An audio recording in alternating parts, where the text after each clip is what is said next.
There's never been a point when I'm just like, your pet isn't your kid. Like, no, I get it. Kids depend on Yeah. their parents, and pets depend on their owners. So it's just like, no, I get it. I get it. Yeah, you almost um there isn't the same kind of baggage that you Right. have with humans. Right. Your pet is just perfect in every single way. Exactly. Exactly. And one day they will be trained to use a leash. One can hope.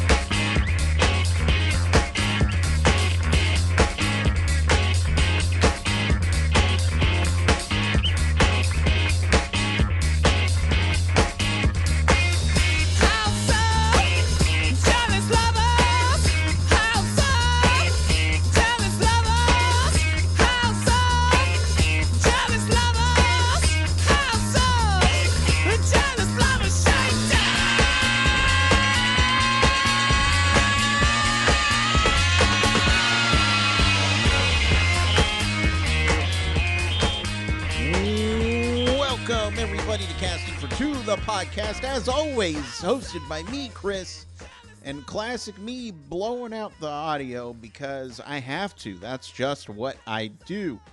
Uh, Fantastic episode. Welcome, everybody, to episode number 416.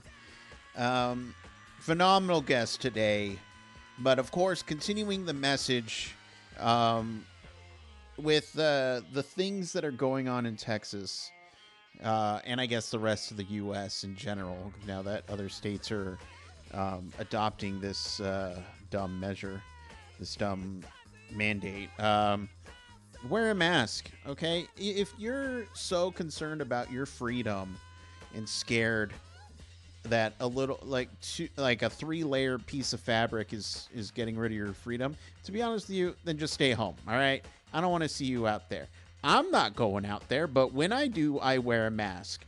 Number one rule: wear a mask, be safe, stay healthy, social distance. And you know what? If you're feeling up to it, rule number two: treat everybody with some respect. All right. So if you see somebody who happens to be wearing a mask in a state that just got rid of the mandate, leave them alone, all right? Because they're sure as hell going to back the fuck away from you. All right, I'm done. Sorry for the rant. My guest today is a phenomenal singer-songwriter who has a brand new EP out. Nicole Marxen is here, and I had such a lovely time chatting with her.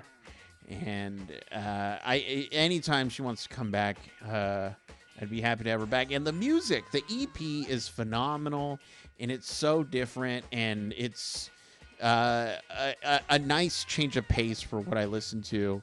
And she's just a lovely, beautiful person in general. So I'm done talking because you want to listen to this episode, all right? So everybody sit back, relax, and Nicole, take it away. Hey, Chris, how's it going? It's going well. How are you doing today? I'm good. I apologize in advance. Mm-hmm. I've just adopted 2 kittens. Uh-oh. They're sleeping right now. Oh, okay. We'll see if they behave. So I may have to go to another room if they get crazy. Aw, that's how recent did you, like, are we talking weeks here, days here? 3 weeks ago. Oh, okay. Okay. Yeah. Nice. I okay. I don't want to beat around the bush. I'm not really a cat person, so I don't know what entails of raising a cat when they're like, how old are they? Are they infants or? They're 5 months. Okay. They're crazy when they want to play, but for the most part, they're pretty good. They're really good cats. Okay. And I think I'm going to be able to train them, which is exciting.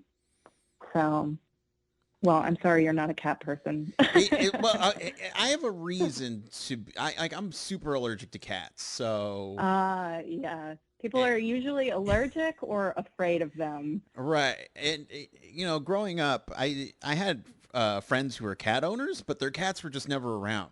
They would go just leave and do their own thing. So that's my uh, persona of cats are just, we'll see you when we see you later.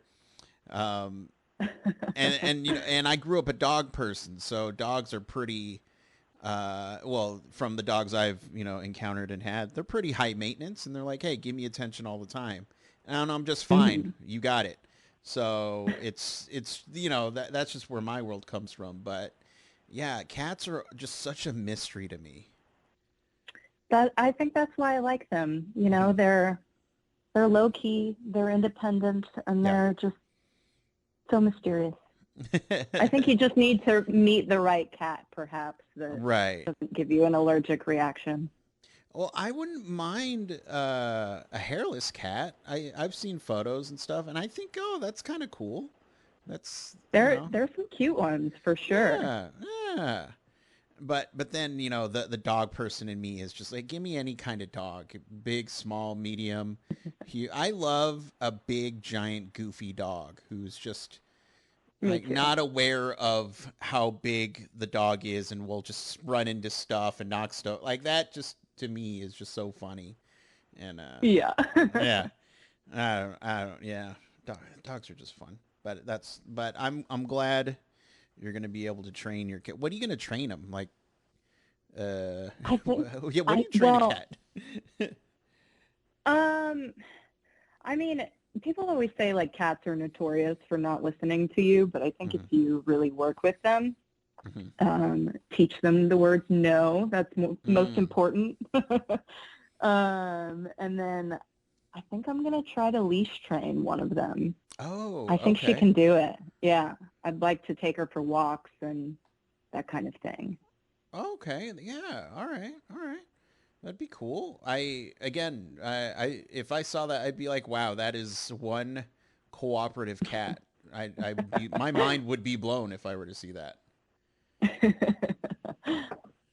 Well, we'll see. I'll let you know. Please do. And you know what? I believe in you. Thank you. Thank you. I'm going to need it.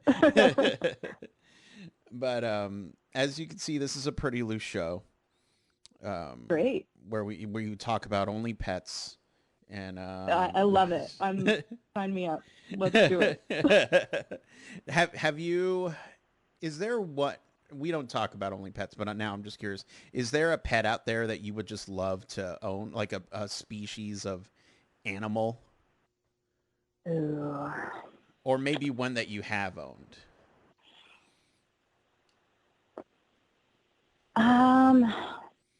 I don't know. I, it's really funny, like when I decided well, here's what happened. Mm-hmm. I was going to start fostering cats. Mm-hmm. And because my cat of 15 years passed away in 2020. But Sorry. yeah, so I decided I was going to give back to to animals and was very excited to foster Yeah. and would do that for a while to heal my heart. But Mm-hmm. I always had this image in my head of the kind of cat that I was going to adopt, like probably like this long-haired, like super fashionable looking black cat. And the first two kittens that I ended up fostering, I've adopted, Mm-hmm. and they are the total opposite of that. They're mostly white, uh, and they kind of look like cows. yeah, there we go. There we go. Yeah, they have gray spots and are very cute, but just not what I had in mind at all. Um, but yeah. Gotcha. You have to be open to experiences in your life, even if it isn't what you had imagined. Mm-hmm. I find that being open to experiences will surprise you in what you get. No, I mean, absolute, especially during these weird times that we're in, currently in, still in. Um, Yeah.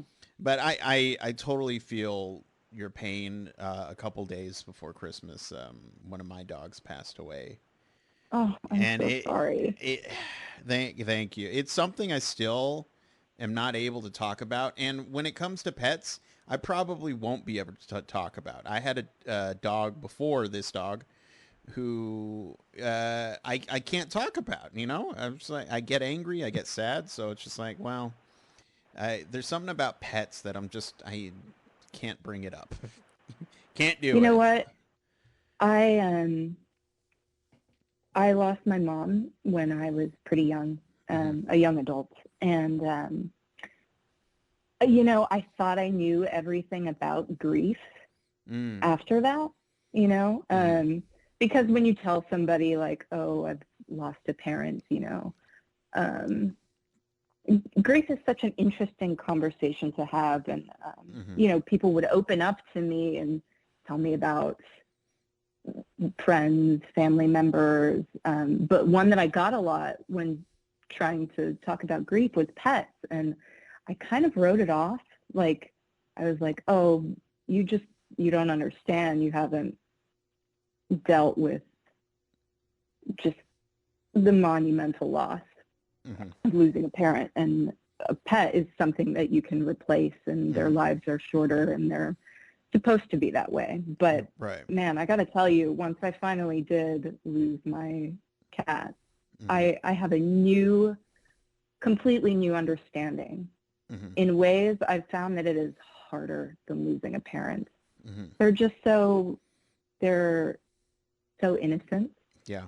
and they're a part of your every single day. And um, yeah, they're with you every minute that you're home. Hmm. It's a very unique relationship, and yeah, I'm very sorry about that. I feel ya. I appreciate it, and I completely agree. It's like there's never been a point when I'm just like, your pet isn't your kid. Like, no, I get it. You know, kids depend on Yeah, their parents, and pets depend on their owners. So it's just like, no, I get it. I get it. yeah. You almost um, there isn't the same kind of baggage that you have Right. with humans. Right. Your pet is just perfect in every single way. Exactly. Exactly. And one day they will be trained to use a leash. One can hope. But so one thing I've been asking people again in these crazy times, which it's so weird to say that it's been going on for almost a year, but with the pandemic going on and everybody forced to stay at home and stay safe and stay healthy, have you noticed an uptick in your creativity doing that, staying at home? At the beginning, when lockdown started, Mm-hmm. I thought that my prayers had been answered. you Mm. know, I was like, I've been waiting for something like this to Yeah. happen. This is going to be great. I'm so excited that I get to work from home and do all my crazy little art projects in between and just discover a lot of myself as an artist. And Yeah. it was great for a couple of months. Hmm. Um, and I was super productive. But, after a while, shit became real. Yeah. And the effects of not having your friends around or being able to see your family really affected me. And it's been hard. Hmm. I have good periods. I have waves of creativity. Um, and then I just have periods where, I try to be really kind to myself and understand that I can't make art all the time, and that's Right. okay. And sometimes you just have to be present in the situation and honor what you're going through. Hmm. So Yeah, I've had good moments and I've had bad moments for sure. It's and when you were writing your like when the lockdown happened, were you in the midst of writing your EP? Was it all finished? Like what was the stage of that? We were mixing, Oh, okay. and then we finished with mastering the first week of May. Mm, And after that, it was just kind of a struggle to figure out when was going to be the best time to put it out and right. all the other stuff you have to do along with that. So yeah, I feel like it's finally the right time, and I'm excited for it to finally come out. And Mm-hmm. yeah, it's crazy that we finished recording a year ago. But hey, that's just what it is. Right. It's doing this podcast again through everything. I've felt so bad for the people that are just we have this thing, we don't know what to do with it because the world's on fire right now. I guess we'll wait. Stuff and it's always that fine line of when is the right time, especially um, there's this feeling of when 2021 comes around, everything's fine. You know what, movies are back in. We're gonna get this started. We get the ball rolling. It's slowly getting there, and I'm glad that you were able to find a window and a date that you feel comfortable with. Um, but yeah, it's Yeah, yeah. I definitely didn't think that it was going to be the best time. A Mm-hmm. week before the first single came out, the um, the riots at the Capitol happened. Ah, yeah, So yeah. it was Ah. like, oh, great. Here we go. Well, there's no stopping it now. We just have to wait and see what happens. But Right. yeah, at a certain point, you let go of your art and you release it out into the world, and whatever happens, you just have to deal with it, Mm-hmm. and it's fine. So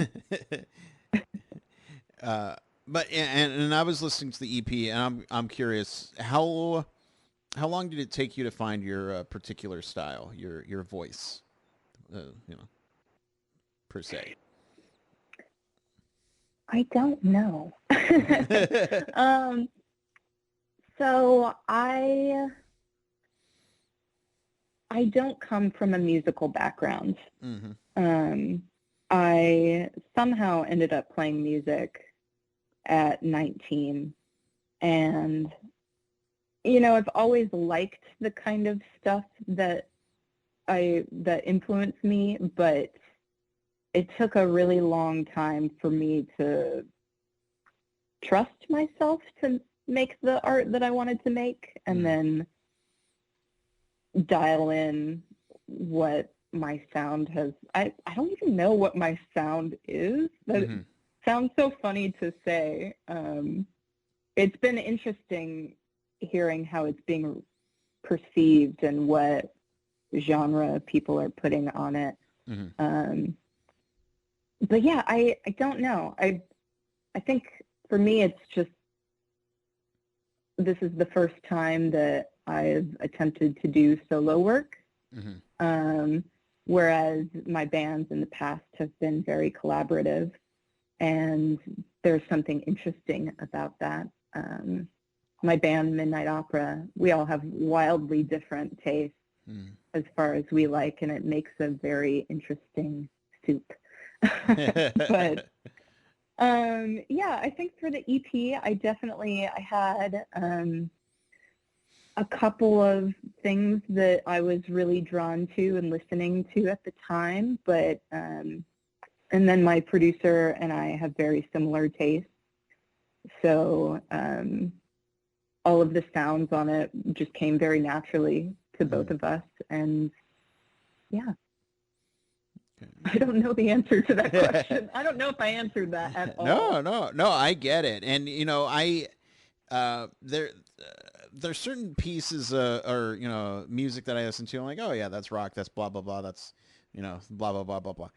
You're what attracted me to this EP was just that it was so different, and there's something haunting yet beautiful about it, and that's why I was just like, oh, I have to talk to her because this, um, I feel like this is, um, me personally, something that I would listen to when I'm writing, some specific kind of scene that I don't know how to get there. Or I can't. My brain can't comprehend the words or the emotion I'm trying to convey. Oh wait, let me put this on and it'll help me get there because music's a huge motivator for me whenever I do anything really. And listening to this, and I believe it was Moonflower, I was just blown away, and I was just yes, let's like get her on the horn now. Oh, thank you so much. That means a lot. I think with this EP in particular, it is about processing the death of my mom, Mm-hmm. and there were certain times while writing it that I didn't have words, and it was through the sense tones that I was choosing that invoked a feeling. And that's always been very important to me as a musician, to think about sonically, like what does that feel like? What is that feeling? And it's super powerful. But yeah, thank you. I'm so glad that you like Moonflower. It was a challenging song to write and record, and I'm happy with how it turned out, but I'm interested to see what people will think of it, because it's like kind of a dance song, Right. but it's also Yes. not. Yeah. There's so many emotions in that song. When you were singing your heart out, were there times where you would you know, end a take, what I don't know the verbiage, but would you feel emotional or need a minute afterwards, or was it just business as usual for you? That was a really hard song vocally, Mm. because I knew that I wanted to sing it on the verge of blowing out my voice. Ah, And by okay. the time we were done with it, I definitely needed to go on vocal rest for a couple days and Mm. drink lots of tea and do that kind of stuff. But do you know who Anna von Hauswolf is? The name sounds familiar. She's a Swedish musician. She's an insane organ player, but she has a very interesting voice.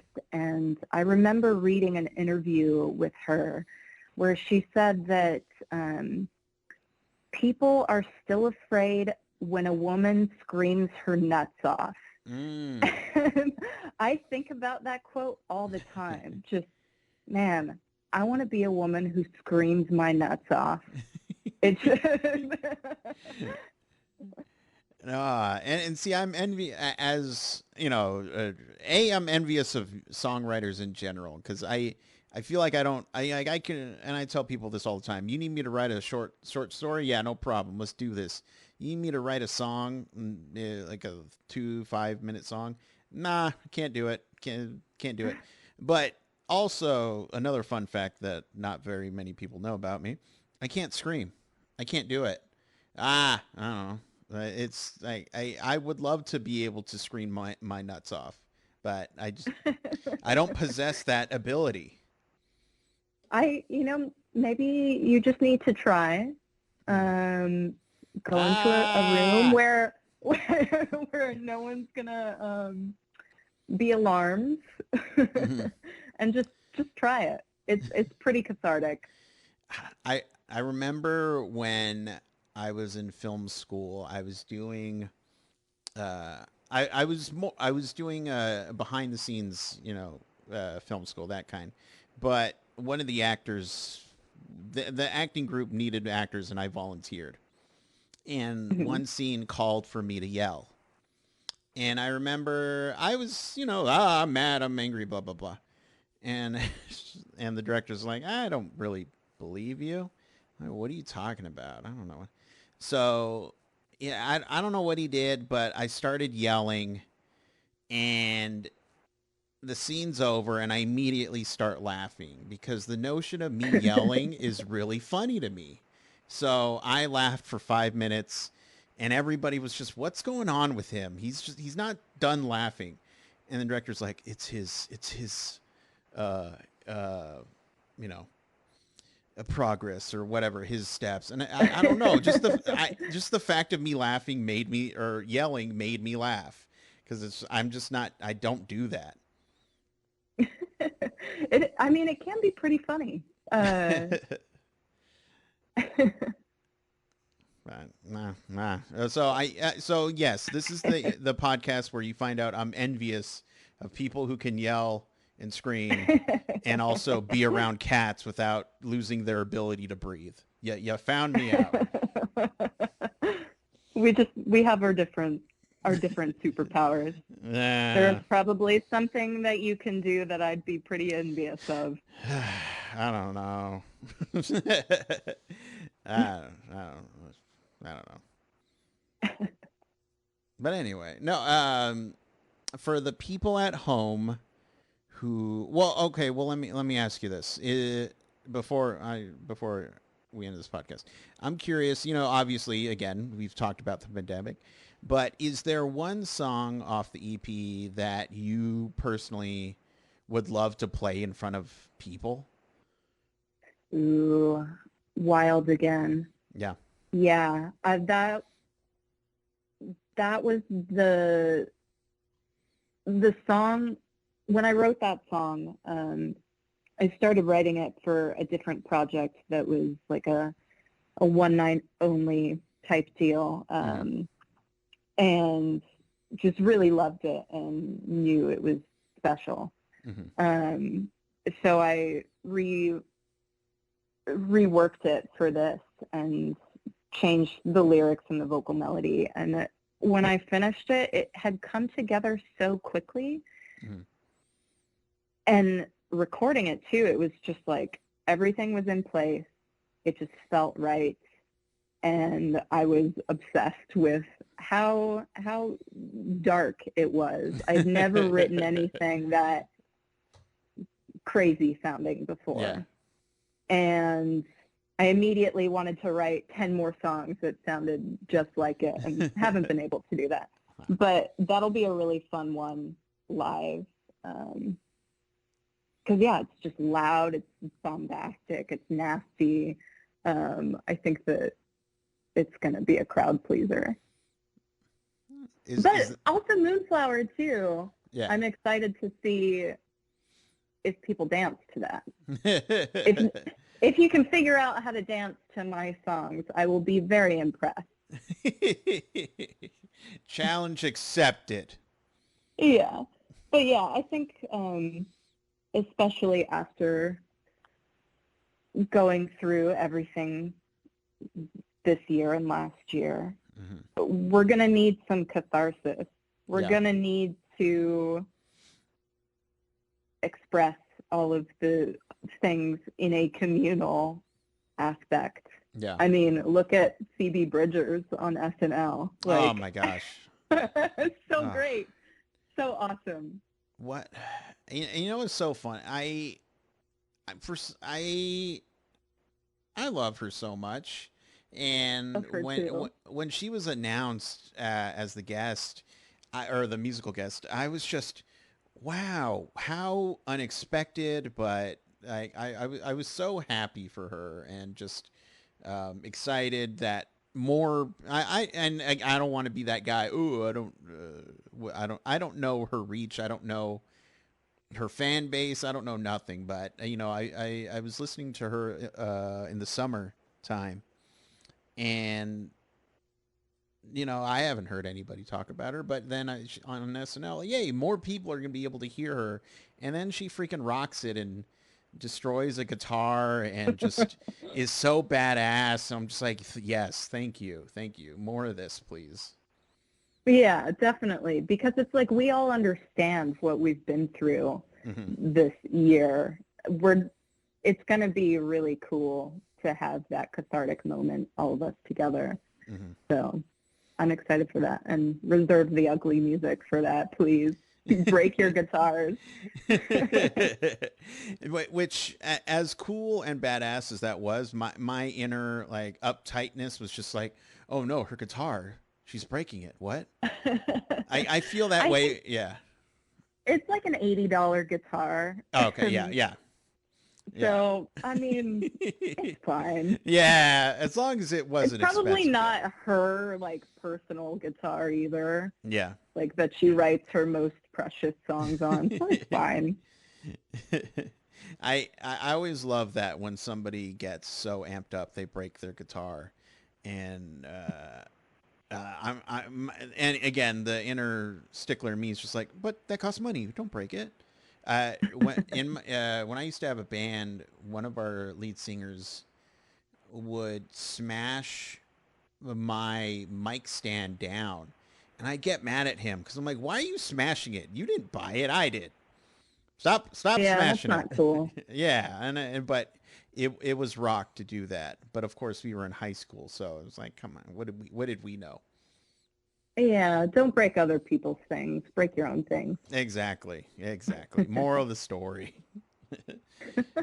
But for people at home who want to keep up with everything that you're doing online, as well as pick up the EP when it is available, where can they do that?